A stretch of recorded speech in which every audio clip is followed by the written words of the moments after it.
abanyabwenge b'ivyanditswe n'abahinga mu by'igendereza ry'ibihe bati uno mwaka wa 2025 ushobora kuzoba umwaka mwiza kuri benshi, ariko ku rundi ruhande bati ushobora kuzobonekanamwo amasurprise menshi, amenshi muri yo afatiye ku kwiyongera k'ubwenge muri science na technology, bo nibiza bishobora gutera isi igasigara mu kangaratete. Uko niko twabibwiwe, ni nako tuvyizera. Igisigaye kuri kiremwa muntu kuba ari ukurindira tugatekereza tukaraba yuko ivyo abahinga bavuze bija mu ngiro. None kino cibiza gihise gishika ubunyene mu kwezi nako mu matarike y'ukwezi kwa mbere, aho abatari bake bamaze no guhagarika umutima bitewe n'umuriro wamaze gutera ku isi uhereye mu burengerazuba bwayo, neza na neza muri Leta Zunze Ubumwe za Amerika. Isi ya kabiri, isi ya kabiri.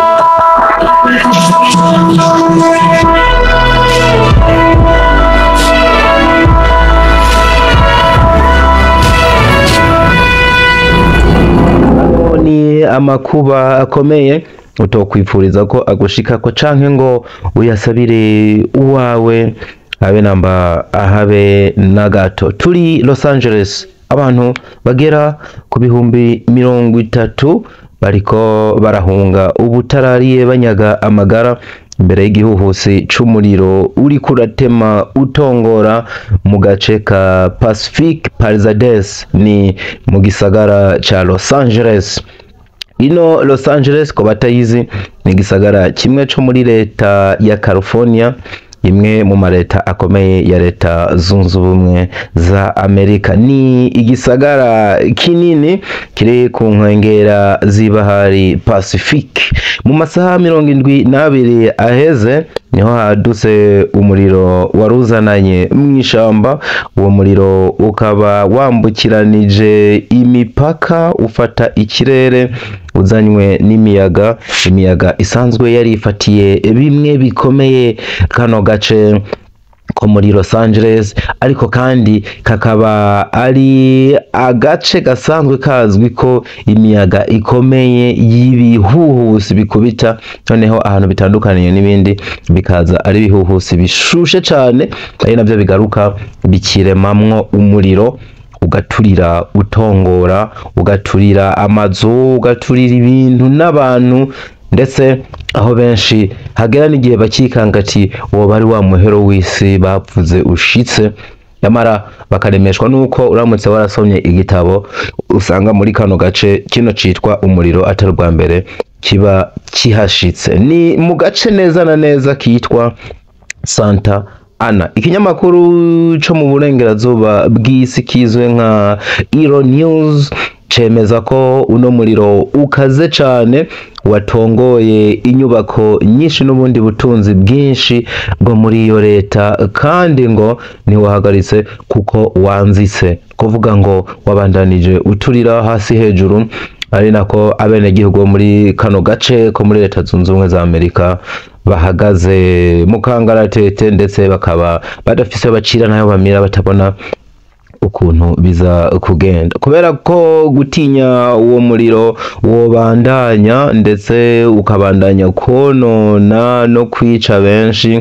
Abantu bahamagariwe ndetse babwirwa ko bohunga iyo misozi mu maguru masha, bataraba ikintu na kimwe canke se uwo muriro ngo ufatire benshi muri ako karere, na cane cane yuko bataratubwira igitigiri cabo bamaze gusinzikaza, nubwo kugera ubu bivuga yuko Amerika yoba yabigize ibanga ntitangaza igitigiri, ariko umuriro nk'uwo wateye mu buryo giturumbuka nta kuntu na kumwe ngo utari guhitana abantu. Kugeza ubu amahegitari arenga gato ibihumbi 2 niyo amaze gusha aratokombera. Ivyateye ubwoba uburongozi ibice bituma mbere umukuru w'igisagara ca Los Angeles yemeza ko bari mu bihe bibi. Nubwo biruko bino ngo si bishasha muri kano gace ki Los Angeles kazwi nka Santa Ana, kuko akenshi mu bihe nka bino by'ubushuhe haba hari imiyaga myinshi cyane ikaze na cyane ikomoka mu misozi yaho. Ino miyaga isanzwe iri mu gikomeye ku isi yiruka ibirometero 160 ku isaha. Ino niyo imaze gukwega akarambaraye muri kano gace turiko turababwira gasanzwe kazwi nka Santa Ana. Byakweze kandi akarambaraye mu guhitana umuriro mw'ishamba marimari, bino bihuhusi birawuzana uhemukira i Santa Ana. Noneho binavugwa yuko kuri ino ncuro woba wakoresheje ibirometero bikeya mu kwiruka, kuko abene gihugu bagiye babona ubashwaramwo mu gihe batari biteze. Muti Santa Ana bisigura iki canke ivyo vyovyo nibiki? Santa Ana ni jambo ry'iki Espanyol risigura Sainte Anne canke umweranda Ana, ariko rikaba ari jambo bitiriye igisagara kimwe mu bisagara by'i California, kikaba kandi arico bita siège canke ihuriro rya county ya Orange. Ni mu gace kitwa Orange, nivyo bita county. No kuvuga ukuntu muri Amerika amaleta agenda yigabura, ariko kandi ayo maleta no nyene akagira ibijanye n'amahuriro. Ino Santa Ana iri mu gace kitwa Orange. Santa Ana iherereye neza na neza mu bumanuko bwa California nayo kabiri twababwiye ihetse mu mugongo ino Los Angeles isanzwe ifise amateka menshi. Muri rusansuma yakozwe mu 2023 Santa Ana yarigeze ku bene gihugu bashika 310,227.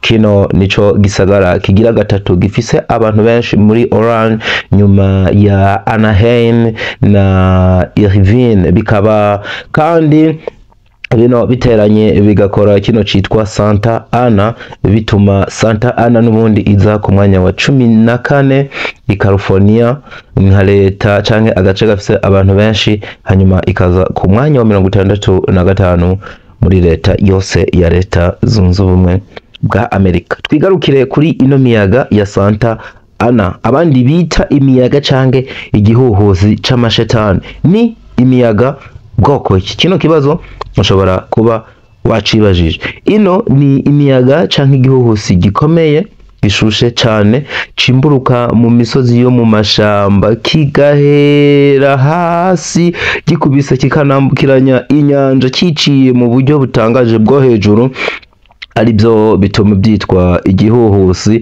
Neza na neza kikikubita mu bumanuko bwa California. Kino gihuhusi kikaba kivuka kubwiyegeranya ry'imiyaga canke uruhurirane rw'imiyaga ikomoka mu ma industry iturira cane isanzwe ivuka muri ako gace.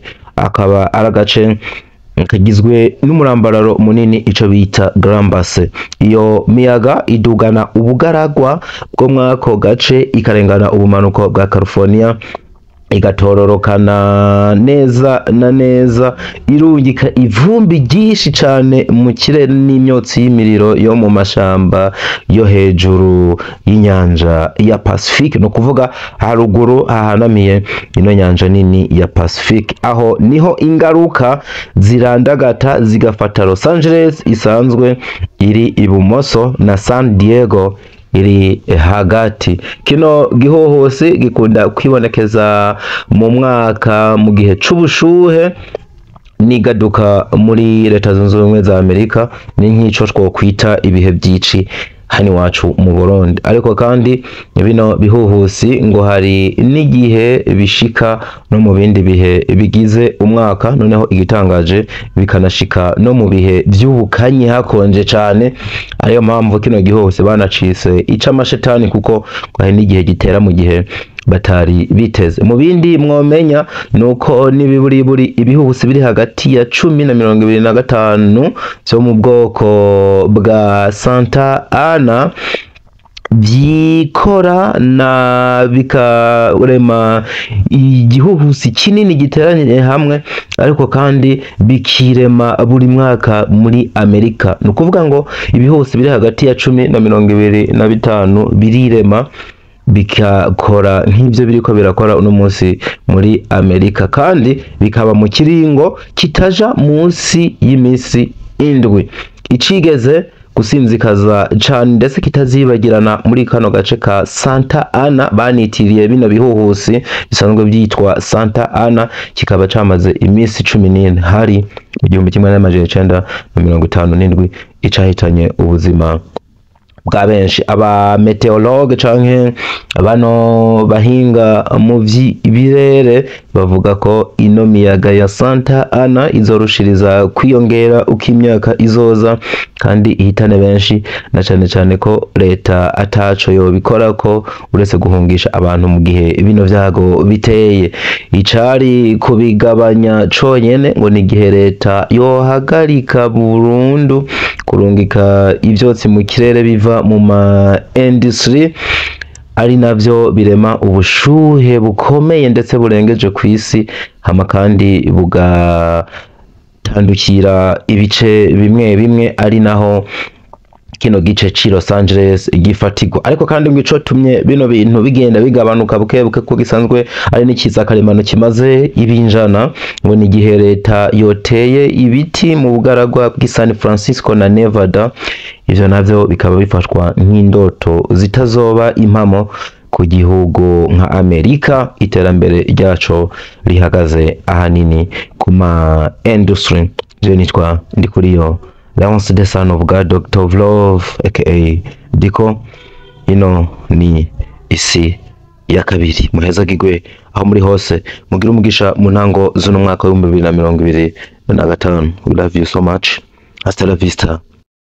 Isi ya kabiri. Isi ya kabiri.